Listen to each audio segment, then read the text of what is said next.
The phone buzzed on the kitchen counter, its screen glowing like a beacon in the dim morning light. I froze, coffee mug halfway to my lips, as my wife's name flashed across it. Lila. A text. Not from me. The words seared into my retinas. Last night was everything. Can't wait to see you again. My chest tightened, a vice clamping my lungs. The mug slipped, shattering on the tile, coffee pooling like blood. Lila was upstairs, still asleep, her soft breaths a lie I'd believed for 10 years.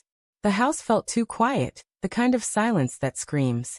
I stood there, staring at the shards, my heart hammering a rhythm of dread. Who sent that? Why now? Lila's phone was always locked, a fortress of passcodes I'd never questioned.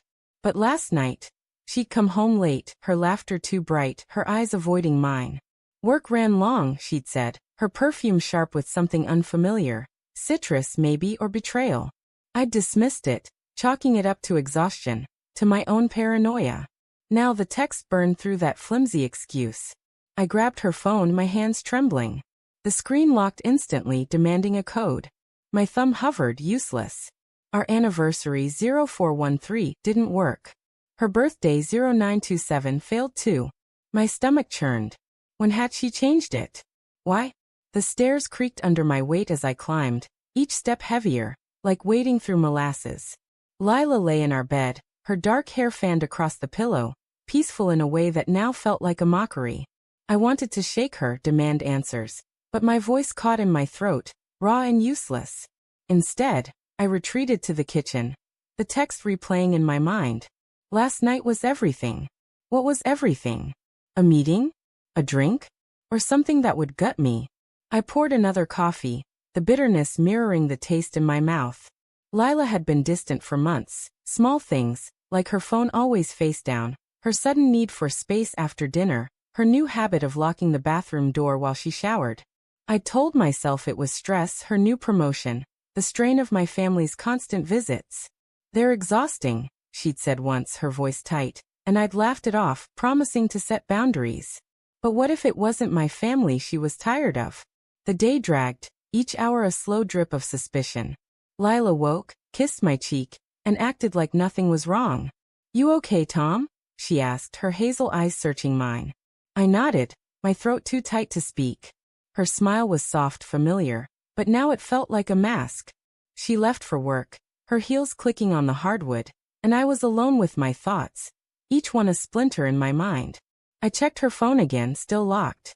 I scoured her laptop, her emails, her social media, but found nothing. Just sterile, perfect normalcy. It made the text feel louder, more real. By evening, I was unraveling. Lila came home, her coat damp from the rain, her cheeks flushed.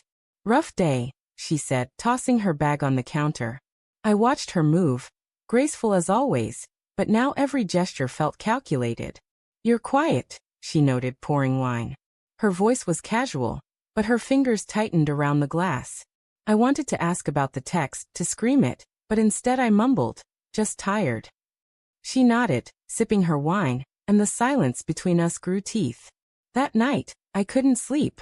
Lila's breathing was steady beside me, but my mind raced. The text wasn't a mistake, it was a crack in our life, and I needed to know how deep it ran. At 2 a.m., I slipped out of bed, her phone in my hand again. I tried random codes, our dog's birthday, her mother's maiden name, until in desperation, I typed 0719. It unlocked. My heart stopped. July 19th. The day we met. Why did that feel like a betrayal too? Her messages opened, a flood of secrets. The sender was Alex, a name I didn't know. I scrolled, my pulse a drumbeat. Meet me at the hotel again. You make me feel alive. When are you leaving him? Each word was a blade, slicing through a decade of memories. Our wedding, our fights, our quiet mornings.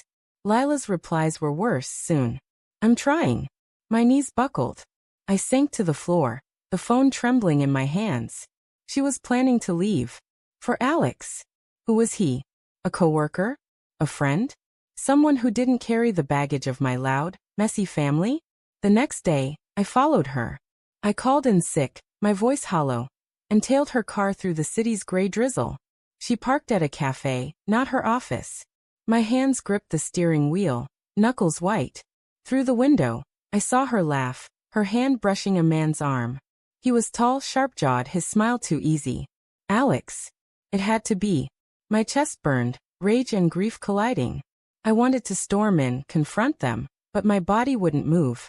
Instead, I watched a ghost in my own life. Days blurred. I didn't confront her. I couldn't. Doubt crept in. Maybe I'd misread. Maybe it was platonic. Maybe I was the problem. But the texts kept coming, each one a confirmation. I love you. I'm scared, but I want this. I stopped eating, stopped sleeping. Lila noticed, her concern a cruel irony. You're not yourself, Tom, she said, her hand on mine. I pulled away, her touch acid on my skin. The breaking point came a week later. Another text, tonight. Same place. I followed her again, this time to a hotel. The neon sign flickered, casting shadows on my car's dashboard. I waited, hours bleeding into each other, until she emerged, Alex's arm around her. They kissed, unhurried, under the streetlight. My world collapsed. I drove home numb and waited. When Lila walked in, I was on the couch, her phone in my hand. Who's Alex? I asked, my voice a stranger's. Her face drained of color, her mouth opening, closing, like a fish gasping for air. Tom, she started, but I cut her off. I saw you. I know. Tears welled in her eyes, but I felt no pity, only a cold, hollow rage. How long? I demanded. 6 months, she whispered. I didn't mean for it to happen. I was just tired. Tired of pretending everything was fine. Her words echoed the text that started it all. And I laughed, a bitter, broken sound. Pretending to love me? I asked. She shook her head, sobbing, but I didn't believe her.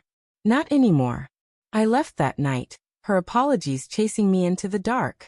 In a motel room, I sat on the bed, staring at a photo of us on my phone, smiling, happy, a lie. Then my phone buzzed. A new message, not from Lila. From my sister.